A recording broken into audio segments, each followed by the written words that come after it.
Before we start, take a moment to like and subscribe. Have you ever thought about what it would be like to live in a time without electricity or cars? Welcome to the Middle Ages.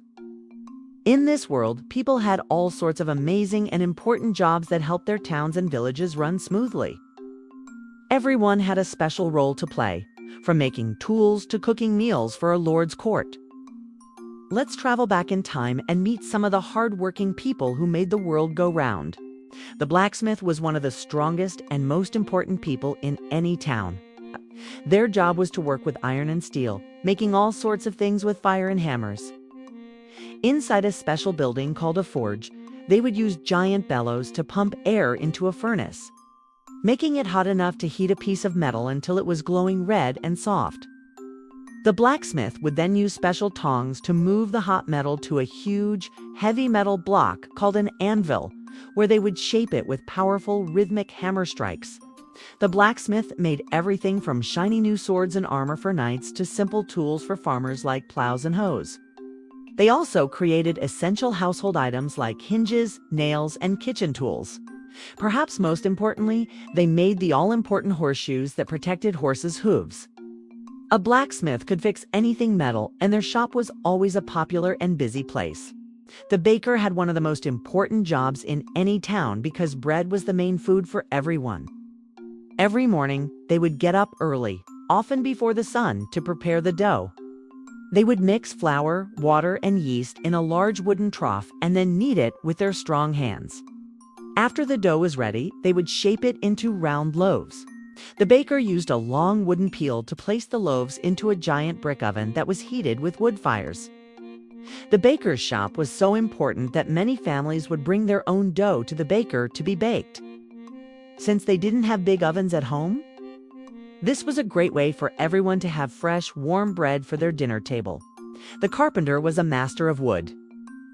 Using simple but effective hand tools like axes, adzes, chisels, and saws, they could transform a raw log into almost anything. Carpenters were responsible for building the very framework of medieval society.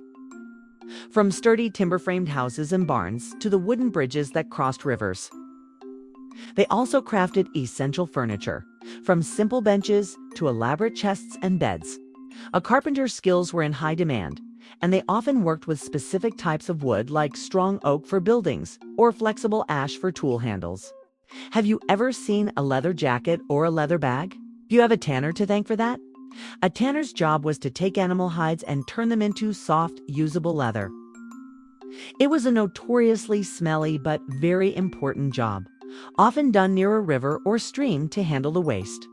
The process was long and complex, involving soaking the hides in huge vats of foul-smelling liquids, scraping off hair and fat with specialized knives, and then soaking them in a solution of water and tree bark called tannic acid. For months, the leather they produced was vital for shoes, belts, bags, drinking flasks, and even the covers of books. The tailor was the person who kept everyone in town properly dressed. A tailor's job was to make and repair all sorts of clothing, from simple wool tunics for peasants to fancy silk and velvet gowns for nobles. Using tools like a needle, thread, and sharp shears, they carefully measured, cut, and stitched together pieces of fabric. Tailors had to be experts in working with a variety of materials and knowing just how to get the perfect fit. Clothing was a powerful symbol of social status, so a noble's tailor was a highly valued and respected artisan.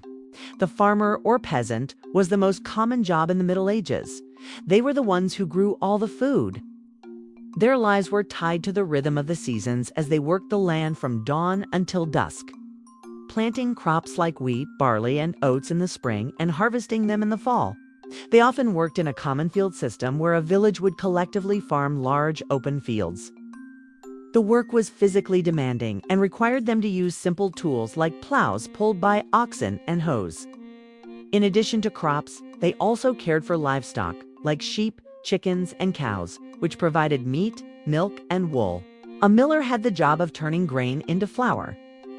They operated a giant machine called a mill, which was powered by the flowing water of a river or by a windmill. People would bring their grain to the mill in sacks. The miller would put the grain into the mill's hopper, and the giant spinning grinding stones inside would crush it into a fine white powder called flour. The miller would often get paid with a portion of the flour they made, so they were an essential part of the town's food supply. Living near a river, lake, or the sea, a fisherman provided fresh food for the town.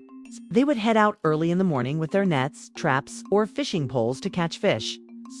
Their catch was a very important part of people's diets, especially on religious fast days, most Fridays, and during Lent. When eating meat was forbidden, it was a dangerous job, as they faced the constant risks of storms, strong currents, and the unpredictable nature of the water. The steward was a highly trusted and educated person who acted as the head of a noble household. They were essentially the eyes and ears of the Lord, responsible for the well-being of the castle or manor. Their duties included everything from managing the servants and staff to keeping detailed financial accounts, collecting rents from tenants, and organizing lavish feasts and banquets. The steward had to be organized and trustworthy, as they were in charge of the noble family's entire estate. In every castle and large house, there were many servants and maids who performed a wide variety of tasks. Their jobs were to keep the place clean and tidy, cook and prepare meals, fetch water and firewood, and run errands for the noble family. The work was constant and physically demanding, with no set hours. Different roles existed for men and women, such as pages, young boys training for knighthood, scullery maids washing dishes, and stable hands caring for horses. The cook worked in the kitchen, which was often a very hot, sooty, and chaotic place. They were responsible for preparing meals for the noble family and their many guests. Using huge iron cauldrons over open fires and spit roasting large cuts of meat, the cook had to be creative with the ingredients they had. They would use exotic spices brought in by merchants to prepare elaborate feasts for special occasions. The kitchen was a hub of activity, and a skilled cook was a highly respected professional whose work could make a noble's reputation. A merchant was a person who loved to travel and trade. They would buy goods in one town and travel long distances on dangerous roads and seas to sell them in another for a profit. They were the people who brought exotic goods like fragrant spices from the East, luxurious silks, fine wines, and warm furs to European towns. Being a merchant was risky due to bandits, piracy, and shipwreck, but it could lead to immense wealth and a rising social status, making them an important link between different parts of the world. The innkeeper ran the inn, which was a vital stop for weary travelers. An inn was a place to get a warm meal, a bed for the night, and a fresh mug of ale. It was also a lively social hub for locals, a place where people could meet, share news, and enjoy food and drink. The innkeeper had to be a friendly and welcoming host to everyone who came through their doors, from pilgrims and merchants to soldiers and minstrels. When it was time to eat meat, the town went to the butcher. The butcher's job was to prepare and sell meat from animals like cows, pigs, and sheep. They were very skilled with their knives and ensured that everyone had fresh and tasty meat to eat.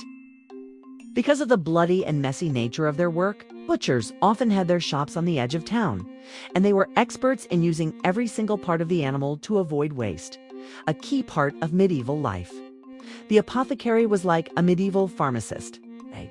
They mixed and sold herbal medicines to help people who were sick or in pain.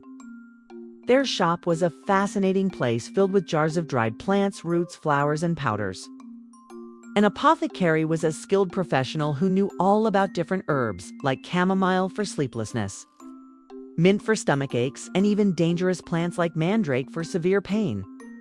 They would use a mortar and pestle to grind and mix their remedies, and they were often the first person people would visit when they felt unwell.